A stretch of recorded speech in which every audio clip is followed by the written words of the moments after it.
امام لغت امام راغب اصفہانی رحمۃ اللہ علیہ کی معروف لغت کی کتاب ہے مفردات القرآن۔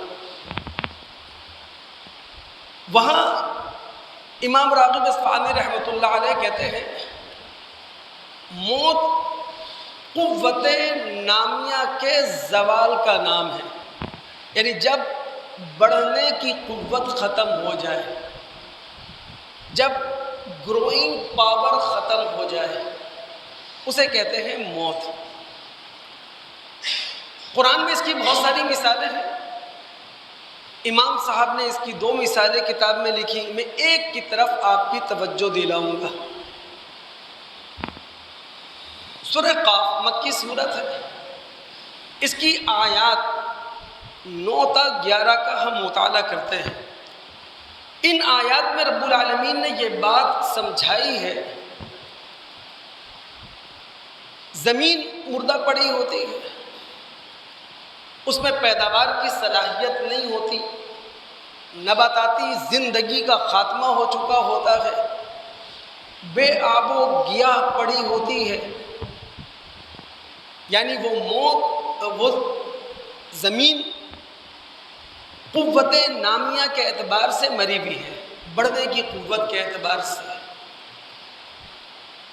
اللہ تعالیٰ فرماتے ہیں وَنَزَّلْنَا مِنَ السَّمَاءِ مَاءً مُبَارَكًا، زمین مردہ پڑی ہوتی ہے، ہم برکت والا پانی آسمان سے برسا دیتے ہیں۔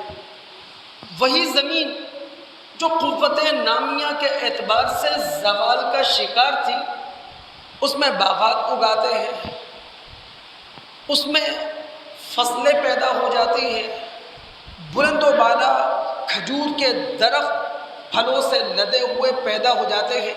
اور یہ سارا اہتمام کیوں ہوتا ہے؟ رزقا للعباد، بندوں کی رزق رسانی کے لیے۔ پھر اللہ فرماتے ہیں وَأَحْيَيْنَا بِهِ الْأَرْضَ بَعْدَ مَوْتِهَا، کہ بھئی ہم مردہ زمین کو اسی طرح زندہ کیا کرتے ہیں۔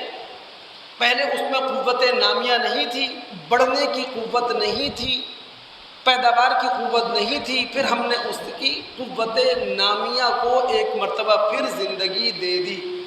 پھر آگے فرماتے ہیں اللہ کذالک الخروج، اے انسانوں جس طرح پانی کے چھینٹے مردہ زمین پر پڑتے ہیں، وہ زمین لہلہا اٹھتی ہے، بالکل اسی طرح امر ربی ہوگا، خدائی حکم ہوگا، خدائی فیصلہ ہوگا، تم قبروں سے زندہ اٹھ جاؤ گے، کھڑے ہو جاؤ گے۔